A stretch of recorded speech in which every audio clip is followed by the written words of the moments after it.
Wrong number वाला प्यार episode 68। शगुन jet में बैठे खिड़की से बाहर का नज़ारा देख रही थी।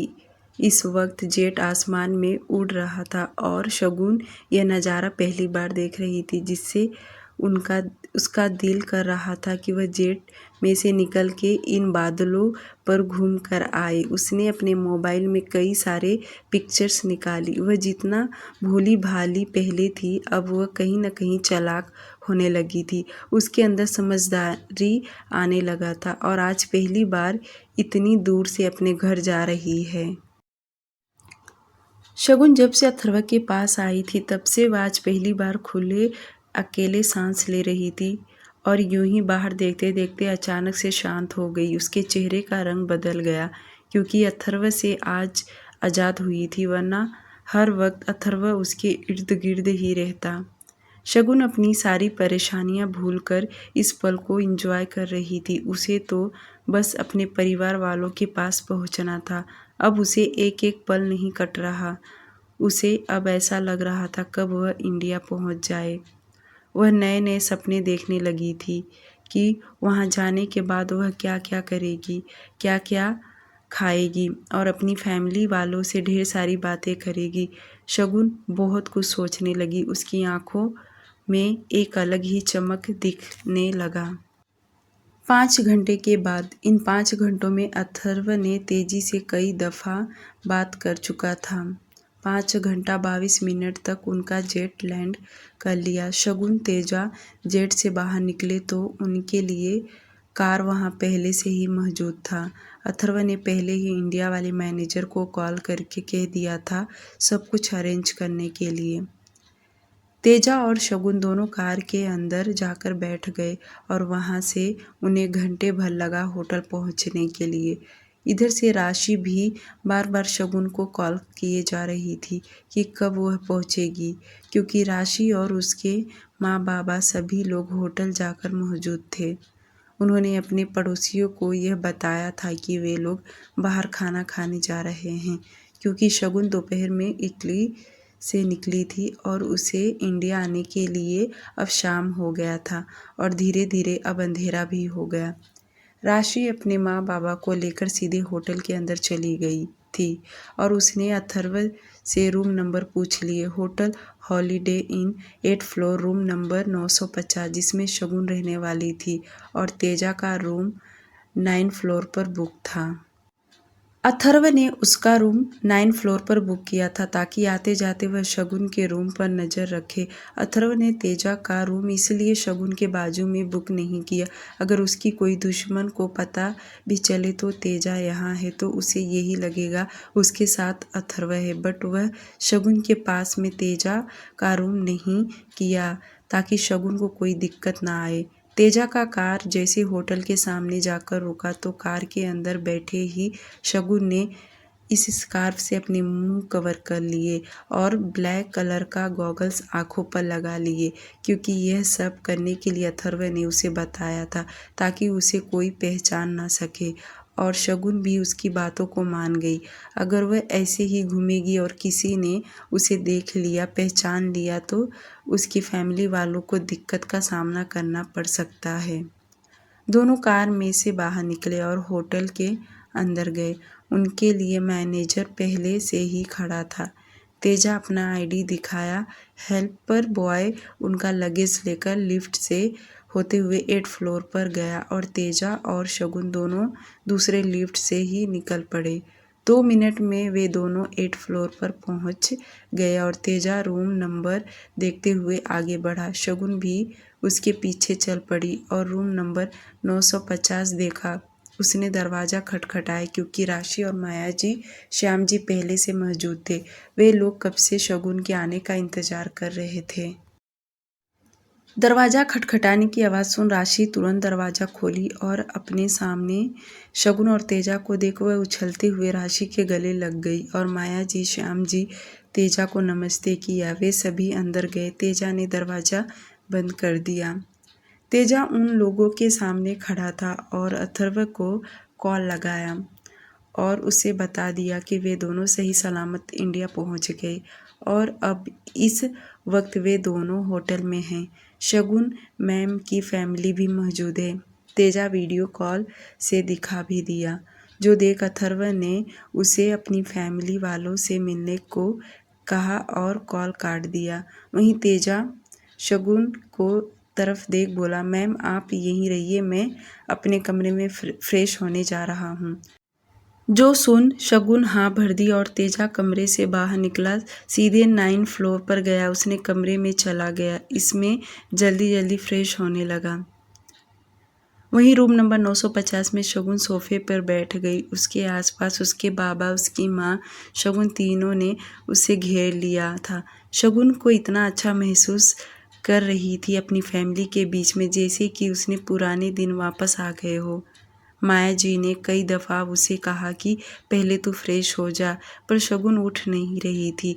वह सोफे पर अपनी माँ के गोद में अपना सिर रख पहले के जैसे अपने दिनों को महसूस कर रही थी। वह बहुत खुश लग रही थी।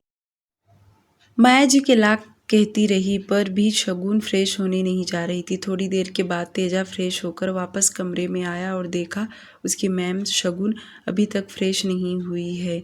तेजा सभी के तरफ देख बोला, मैं आप सभी के लिए डिनर यहीं भिजवा देता हूँ। शगुन और राशि ने हाँ बोल दी। इतना बोल तेजा कमरे से बाहर निकला। उसके जाते ही शगुन फ्रेश होने वॉशरूम में चली गई और तेजा नीचे कैफेटेरिया में जाकर उसने सभी के लिए वेजिटेरियन खाना ऑर्डर कर दिया और बता भी दिया कि रूम नंबर 950 में लेकर जाए, और वह खुद कैफेटेरिया में बैठकर खाना खाने लगा। करीब आधे घंटे के बाद वेटर खाना की ट्रॉली उनके कमरे में लेकर आया। खाना आते ही सभी लोग एक साथ बैठकर खाना खाने लगे। शगुन बहुत कम खाना खा रही है, सबसे ज़्यादा बातें करने में लगी पड़ी थी। वहीं राशि और शगुन घूमने के तरह तरह प्लान बनाने लगी कि वह तेजा को लेकर कहाँ कहाँ जा सकते हैं। वह ज़्यादातर कोलकाता से बाहर घूमने के लिए जाएंगे ताकि वहाँ पर कोई देख ना सके। जो सुन माया जी और श्याम जी दोनों उन्हें मना करने लगे, पर यह दोनों बहनें कहाँ सुनने वाली। वह तो अपने आंखों से इशारा करने लगी। कुछ देर बाद सभी ने खाना खा लिया और राशि ने पहले कह दी कि आज रात वह शगुन के साथ यहीं रहेगी, जो कि माया जी और श्याम जी भी मान गए और दोनों बहनें खुश हो गई। तेजा माया जी और श्याम जी को नीचे छोड़कर आया, उन्हें गाड़ी में बैठा दिया और इधर रूम में शगुन राशि ढेरों बातें करने लगी। दूसरी तरफ इटली रोम सिटी। शाम को अथर्व जल्दी विला आया था और उसने सबसे पहले अपना और शगुन का फ़ोटो वॉल से निकाल कर एक रूम में रखवा दिया और उसके बचे हुए कपड़े भी सभी ज़रूरत की चीज़ों अपने कमरे से निकलवा दिया। जब शगुन थी तब उसके नहीं निकलवाया था। शगुन का फ़ोटो देख अथर्व अंदर ही अंदर दुखी हो रहा था, पर उसे अपने कमरे से शगुन का फ़ोटो निकलवाना ही पड़ेगा। नहीं निकलवाया तो उसकी चोरी सभी के सामने आ जाता। अथर्व को रात में माहिर को लेने एयरपोर्ट जाना था, इसलिए वह जल्दबाजी में विला से बाहर निकला और डायरेक्ट एयरपोर्ट पहुंचा। रात 11:14 एयरपोर्ट। अथर्व एयरपोर्ट पर जाने के लिए निकल पड़ा और रास्ते भर यही सोच रहा था, क्यों न माहिर को सब कुछ सच सच बता दे। वैसे भी माहिर उसका बड़े भाई जैसा है, उसकी सारी बातें समझता भी है, तो उसको बताने में कोई दिक्कत नहीं आएगा।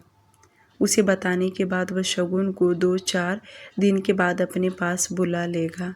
यही सब उसके दिमाग में घूमने लगा, क्योंकि अथर्व जानता था कि बिना शगुन का उसका वक्त निकाल पाना मुश्किल हो जाएगा।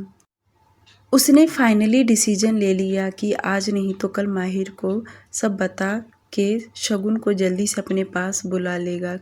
क्यों, और उसका यही डिसीजन उसे सही लगा। एयरपोर्ट पर बहुत जल्दी पहुंच गया था। अभी तक एरोप्लेन लैंड नहीं हुआ था, तो अथर्व थोड़ी देर और इंतज़ार करने लगा। कुछ देर के बाद अनाउंसमेंट हुआ कि इंडिया एरोप्लेन लैंड करने वाली है, तो सुनकर अथर्व खड़ा हो गया और माहिर के आने का इंतज़ार करने लगा। कुछ ही देर में माहिर उसे आता हुआ दिख गया और अथर्व हैंड ऊपर करके उसे साइन देने लगा। जो देख माहिर उसी के तरफ बढ़ा और माहिर के साथ कोई और भी था, जिसे देख अथर्व का हाथ तुरंत नीचे हो गया। यह कोई और नहीं बल्कि उसकी मॉम नीलम जी थी। अथर्व तेजी से अपने मॉम के तरफ बढ़ा और वहीं नीलम जी ने जैसे ही अथर्व को देखी कि उनके आंखों में आंसू भर आया। वह तेजी से चल रही थी, अब उनसे चला भी नहीं जा रहा। अपने बेटे को देख उनका दिल भर आया और अथर्व तेजी से उनके पास पहुंचा। पहले उनके पैर छुआ और उन्हें अपने गले लगा लिया। माँ बेटे दोनों गले लग गए। वहीं नीलम जी की आंखों का आंसू अब गाल पर लुढ़क गए। दोनों इतने इमोशनल हो गए थे कि आसपास के लोग उन्हें देख रहे थे। वहीं माहिर अथर्व के कंधे पर हाथ रखा। तब जाकर अथर्व ने अपनी मॉम से दूर हुआ और वह तुरंत माहिर के गले लिपट गया। उन तीनों को 15 मिनट तो मिलने में ही लग गया और अथर्व अपनी मॉम का हाथ पकड़ एयरपोर्ट से बाहर निकलने लगा और माहिर अपने हाथ में 2 लगेज लिए था। वह तीनों बाहर निकले कि एंटोनियो आगे आया, माहिर के हाथ से लगेज लिया और सभी लोग कार में जाकर बैठ गए। कार में बैठते ही अथर्व नीलम जी से पूछा, मॉम आप यहाँ आने का डिसीजन लिया और मुझे बताया तक नहीं? माया जी बोली, तुम्हारे डैडी तो आने नहीं दे रहे थे। मैं माहिर से बहुत जिद की, तब जाकर माहिर बेटे ने मुझे लाने का फैसला लिया और मैं माहिर को मना किया कि वह तुम्हें ना बताए और मैं तुम्हें सरप्राइज़ देना चाहती थी। कैसा रहा मेरा सरप्राइज़? जो सुन अथर्व अपनी मॉम का हाथ पकड़ के उनके हाथ पर किस करते हुए बोला, बहुत प्यारा सरप्राइज़ है आपका। इतना ही बोला कि नीलम जी की आंखों में फिर से आंसू आ गया और वह इमोशनल होते हुए बोली, बेटा तुम्हारी तबीयत अब कैसी है? जो सुन अथर्व बोला, मॉम बहुत अच्छा हूँ, उल्टा अब तो मैं बहुत ज़्यादा हैप्पी रहने लगा हूँ, बहुत ज़्यादा। आपको पता है?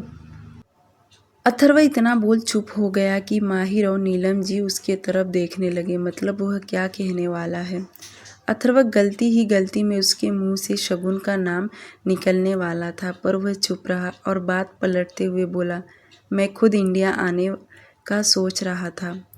जो सुन नीलम जी और माहिर दोनों मुस्कुरा दिए और नीलम जी बोली, तुम सिर्फ ऐसे ही कहते हो, आते तो नहीं हो।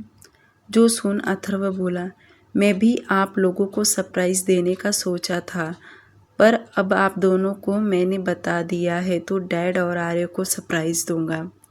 अथर्व का इतना कहना कि माहिर और नीलम जी हंसने लगे।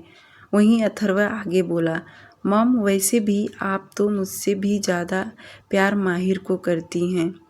अथर्व का इतना कहना कि माहिर उसे घूर कर देखने लगा। वहीं नीलम जी अथर्व के हाथ पर हल्का चमाट मारते हुए बोली, क्योंकि माहिर मेरा बड़ा बेटा है और वह हमेशा मेरी खुशियों के लिए अपना त्याग कर देता। देखा तुम्हारे डैड मुझे आने नहीं दे रहे थे, पर मैंने माहिर को एक बार ही कही तो वह मुझे लेकर आने के लिए तैयार हो गया और तुम्हारे डैड भी कुछ नहीं बोले। माहिर की तारीफ सुन अथर्व मुंह टेढ़ा करते हुए बोला, हाँ हाँ क्यों नहीं, सभी क्रेडिट तो माहिर तुम ही ले लेते हो। अथर्व ऐसा बोल ही रहा था कि माहिर जो ड्राइवर के पास वाले सीट पर बैठा था, वह अपना हाथ पीछे घुमा कर अथर्व को हल्का पंच मारा और अथर्व गिरने का नाटक करने लगा। उसकी यह हरकत पर तीनों हंसने लगे। ऐसा नहीं था कि माहिर बहुत समझदार था, उसकी बातें हर कोई उसकी बात मानता था, यहाँ तक कि अथर्व भी। कुछ ही देर में वे लोग विला पहुँच गए और विला के अंदर जाते ही तीनों लिविंग एरिया में बैठे। सर्वेंट लूसिया आगे आकर सभी को ग्रीट की और नीलम जी के सामने आकर वह हिंदी में बातें करते हुए बोली, मैम आपके लिए क्या लेकर आऊँ? नीलम जी ने जैसे सर्वेंट लूसिया के तरफ देखी, उन्हें समझ गया यह इंडियन तो नहीं है, पर हिंदी इतनी अच्छी बोल रही है, तो वह तुरंत हंसते हुए बोली, अथर्व बेटा यह क्या अपनी तरफ की है क्या? मेरा मतलब अपनी मुंबई के तरफ की है क्या? इसे इतनी अच्छी हिंदी आती है बोलने। नीलम जी का इतना कहना कि अथर्व को तुरंत याद आया। उसने शगुन के लिए इन लोगों को हिंदी में सिखाया। अथर्व बात पलटते हुए तुरंत बोला, मॉम, इन लोगों को भी हिंदी बोलना पसंद आता है, इसलिए इन्हें हिंदी सीख लिया। यहाँ तक कि एंटोनियो को भी अच्छी हिंदी बोलने लगा है। अथर्व का इतना कहना कि माहिर एंटोनियो के तरफ देखने लगा और उसकी अपनी तरफ देखता देख एंटोनियो मुस्कुरा दिया। इसका मतलब उसे सचमुच हिंदी आने लगा। अब माहिर भी समझ गया। अथर्व ने सर्वेंट लुसिया को खाना बनाने के लिए कह दिया और वे सभी के लिए खाना बनाने लगी। वहीं माहिर कमरे में चला गया क्योंकि वह बहुत थक गया था। ऑफिस में काम फ्री यहाँ आना वह फ्रेश हुआ। नीलम जी को नीचे का ही रूम अथर्व ने दिया ताकि उन्हें अंदर आने जाने में दिक्कत ना हो, और नीलम जी भी कमरे में आते पहले फ्रेश हुई। उधर सर्वेंट लुसिया ने सभी के लिए डिनर तैयार कर दी और सभी लोग डाइनिंग टेबल पर आकर बैठे, एक साथ खाना खा लिए। अथर्व ने माहिर और नीलम जी को सोने के लिए कह दिया क्योंकि वे दोनों काफ़ी थक गए थे और नीलम जी जल्दी से जाकर सो गई, कहीं तबीयत खराब ना हो जाए। वहीं लास्ट में अथर्व अपने कमरे में आया और आते ही उसे शगुन की याद आने लगा और उसकी नज़र तुरंत वॉल पर गया जहाँ पर शगुन का फ़ोटो लगा हुआ था, पर अब उसका फ़ोटो नहीं है। तो उसने अपना मोबाइल निकालकर शगुन के फ़ोटो देखने लगा और मोबाइल टेबल पर रख वॉशरूम में चला गया। तब उसे सब याद आने लगा कि वह किस तरह शगुन को स्लैब पर बिठाकर किस करता था। हर एक पल को वह सोच सोच कर उसे याद आने लगा। अथर्व अपने बॉडी से कपड़े उतार शावर के नीचे खड़ा हो गया। यूं ही वह शावर के नीचे खड़ा रहा। उसे कल का शगुन के साथ बिताया हुआ समय याद आने लगा कि वह शगुन किस तरह बाथ टब में एक साथ नहा रहे थे। उसने बाद में दोनों शावर के नीचे खड़े थे।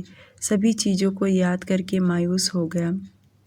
अथर्व तुरंत शावर बंद किया और टॉवेल ले अपने कमर पर लपेट लिया। उसके बाद वॉशरूम में बहुत बड़ा मिरर लगा था और वह जैसे जाने को हुआ कि उसकी नज़र अपने बॉडी पर गया, क्योंकि उसकी बॉडी पर कल के शगुन के दिए हुए जख्म दिखाई दे रहा था। अथर्व मिरर के सामने खड़ा होकर अपने शरीर को देखने लगा। उसके शरीर पर नाखून के जहाँ तहाँ स्क्रैच और कट लगे हुए थे और उसके गोरे शरीर पे सबसे प्यारा एक निशान था। वह था शगुन का काटा हुआ, जो उसके 4 दांत नीचे और 4 दांत ऊपर निशान। अब उसका कलर एकदम हल्का नीला पड़ गया था।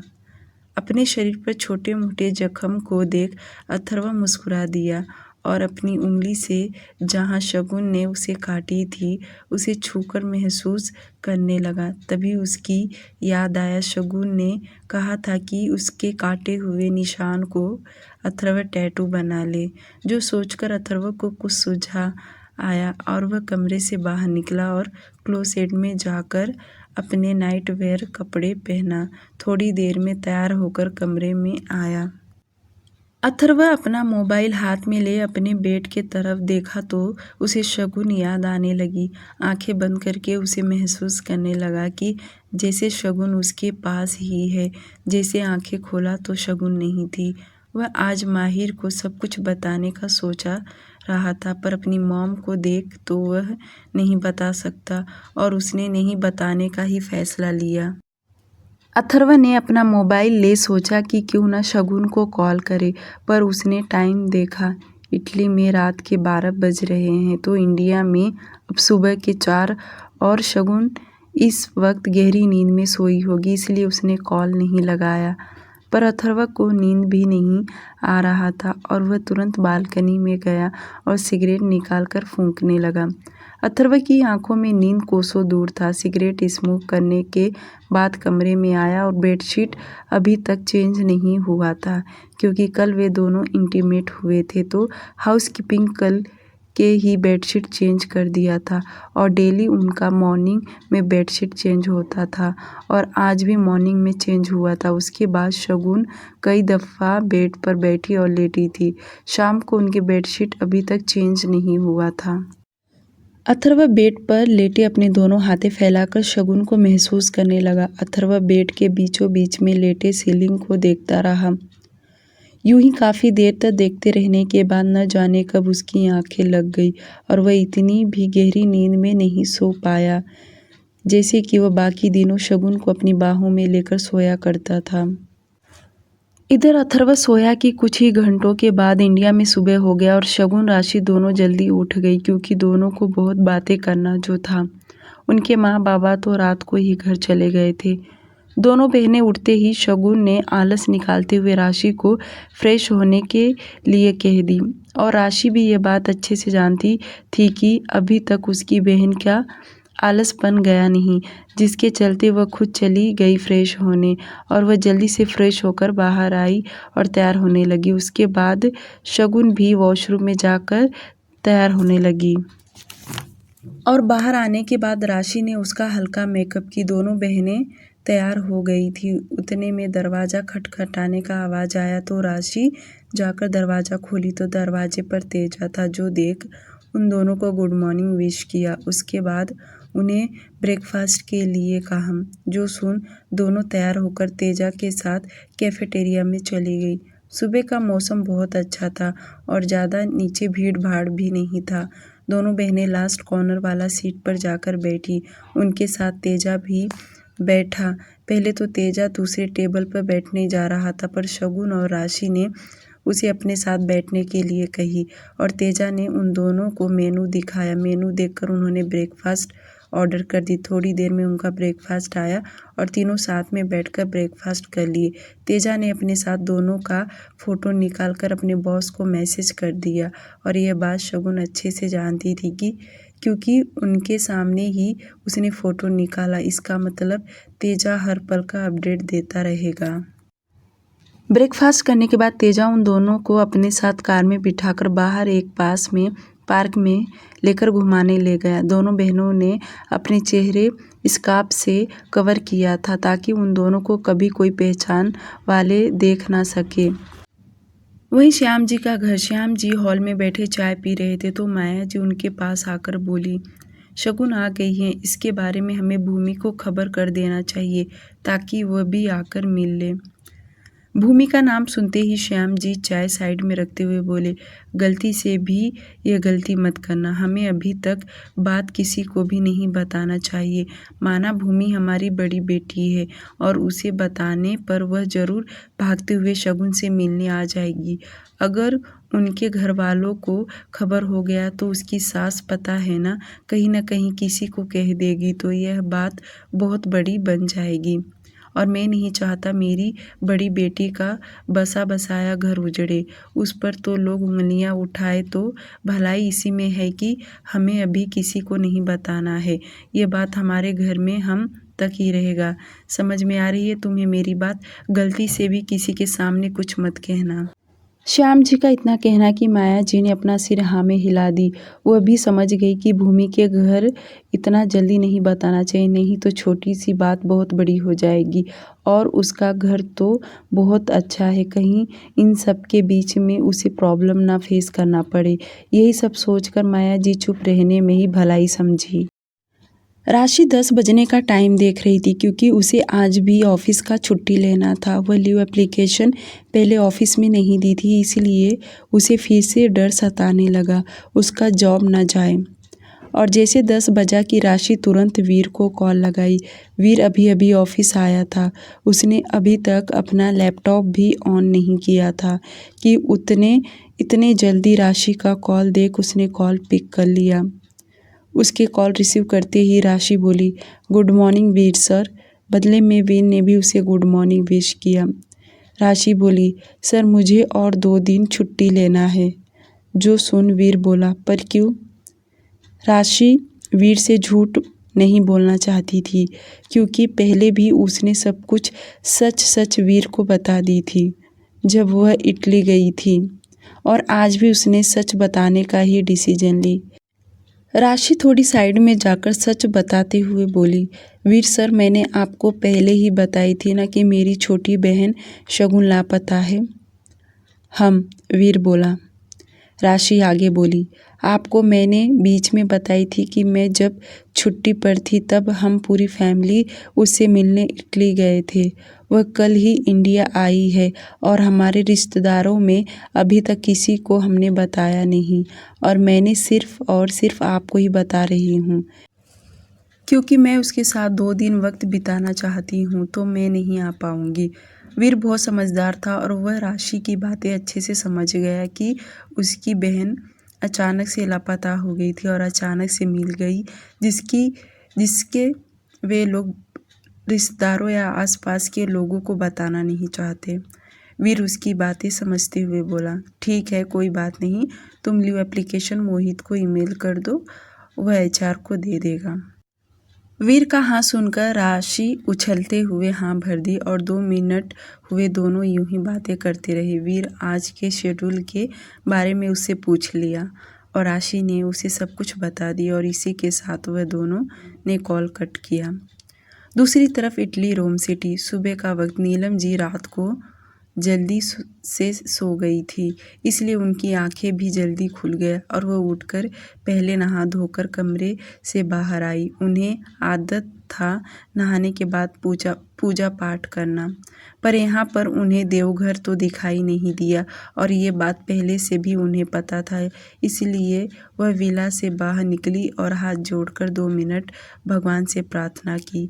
उसके बाद वह अंदर आई तो सर्वेंट लुसिया उनके लिए चाय बनाकर लेकर आई। चाय देखते ही नीलम जी मुस्कुराने लगी। उन्हें लगा था यहाँ पर चाय मिलना मुश्किल है। नीलम जी को लगा कि उनके बेटे ने उनके लिए चाय का बंदोबस्त करवा दिया है। वह मन ही मन मुस्कुरा रही थी, पर उन्हें क्या पता कि उनके आने से पहले यहाँ उनकी बहू की इतनी सारी खातिरदारी चालू था। नीलम जी लिविंग एरिया में सोफे पे बैठ उन्होंने चाय पी। उसके बाद उन्होंने सोचा कि वह अपने बेटे के लिए अपने हाथों से नाश्ता बनाए। वैसे भी उन्होंने अपने बेटों को काफ़ी वक्त हो गया अपने हाथ से कुछ बनाकर नहीं खिलाई। नीलम जी सर्वेंट लुसिया के साथ किचन में गई और साड़ी का पल्लू कमर में खोस के नाश्ता बनाने लगी। उन्होंने भी आज पराठे और पोहा बनाया। उन्होंने सोचा कि जितने दिन वह यहाँ रहेंगी, हर रोज़ वह अलग अलग नाश्ता और खाना बनाकर अपने बेटे को खिलाएंगी। यही सब सोचकर वह खुद बनाने लगी। अब सर्वेंट लुसिया साइड में खड़ी थी। वह भी आश्चर्यचकित थी कि छोटी मैम कल ही गई और बड़ी मैम आ गई, पर उन्हें पहले ही ऑर्डर मिला था। एंटोनियो ने सभी गार्ड्स और सर्वेंट को ऑर्डर दिया था कि शगुन के बारे में वे लोग गलती से भी अपने मुंह से कभी ना शब्द निकाले, नहीं तो उनके साथ बुरा हादसा होगा। कुछ देर के बाद माहिर भी अपने कमरे से बाहर निकला और सीधे लिविंग एरिया में आया। वह पूरी तरह तैयार हो गया था। उसे देख ऐसा लग रहा था जैसे कि वह अभी इसी वक्त ऑफिस जाने वाला है, और अपनी नज़र चारों तरफ घुमाया तो उसे अथर्व दिखाई नहीं दिया। तो माहिर सोफे पे जाकर बैठ गया और थोड़ी देर में नीलम जी किचन से बाहर आई तो माहिर को अकेले बैठकर न्यूज़पेपर पढ़ रहा था, जो देख नीलम जी उसे डाइनिंग टेबल पर बैठने के लिए बोली और सर्वेंट लुसिया ने उन्होंने कहा कि जाकर अथर्व को बुला कर लाए। नीलम जी को यही लग रहा था कि अथर्व अकेले रहने की उसे आदत पड़ गया है, इसलिए तो इतना लेट सोकर उठता है और पता नहीं ब्रेकफास्ट करता भी है या बिना खाए पिए ऑफिस के लिए निकल जाता है। माँ होने के नाते वह यही सब सोच रही थी। सर्वेंट लुसिया तेजी से ऊपर गई और अथर्व के कमरे के पास पहुंच दरवाज़ा खटखटाने लगी। पहले खटखटाई तो दरवाज़ा नहीं खुला। दूसरी बार, तीसरी बार ऐसे ही दरवाज़ा खटखटाते जा रही थी कि अचानक से दरवाज़ा खुला। दरवाज़ा खुलते वक्त अथर्व गुस्से में देख बोला, एक बार दरवाज़ा खटखटाया तो बस नहीं होता क्या? सर्वेंट लुसिया तुरंत अपनी नज़रें नीचे झुकाए माफ़ी मांगते हुए बोली, सॉरी, बड़ी मैम ने मुझे भेजा है। मुझे लगा कि आप सोए होंगे, इसलिए मैं कंटिन्यू दरवाज़ा खटखटाती रही। माफ़ कर दीजिए। अथर्व कुछ बोला नहीं, वापस दरवाज़ा बंद कर दिया। वहीं सर्वेंट लुसिया तेजी से नीचे आई। वह एक पल के लिए तो बहुत डर गई थी और आते ही नीलम जी को बताई कि सर रेडी हो रहे हैं। दरवाज़ा बंद करते ही अथर्व ड्रेसिंग टेबल के सामने आकर खड़ा हो तैयार होने लगा। उसे मिरर में शगुन दिखाई दे रही थी। अथर्व को शगुन से बात करना था, पर वह घर में रहकर उससे बात नहीं कर पाएगा, जिसके चलते वह जल्दी से कमरे से बाहर निकला और सीधे नीचे आया तो देखा उसकी मॉम ने ब्रेकफास्ट डाइनिंग टेबल पर लगा रही हैं और वहीं पास में माहिर भी बैठा है। तो अथर्व सीधे माहिर के पास आकर बैठा और उन दोनों को नीलम जी ने अपने हाथों से बनाया हुआ नाश्ता दिया और वे खुद भी उनके साथ बैठ गई। डियर लिसनर, आज के लिए सिर्फ इतना ही। प्लीज़ इस स्टोरी को लाइक और चैनल को सब्सक्राइब कर दीजिए। Bye bye.